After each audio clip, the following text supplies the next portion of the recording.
நிலவிடம் வாடகை வாங்கி விழி வீட்டினில் குடி வைக்கலாமா? நாம் வாழும் வீட்டுக்குள் வேறாரும் வந்தாலே தகுமா? தென்மலை தேக்குக்கு நீதான் உந்தன் தோள்களில் இடம் தரலாமா? நான் சாயும் தோள் மேல் வேறாரும் சாய்ந்தாலே தகுமா?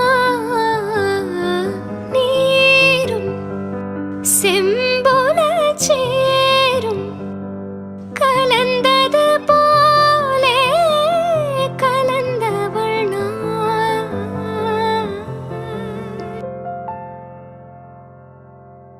முன்பே வா என் அன்பே வா, ஊடே வா உயிரே வா. முன்பே வா என் அன்பே வா, பூ பூவாய் பூ பூம்பா. நானா கேட்டேன் என்னை நானே, நானியா நெஞ்சம் சொன்னதே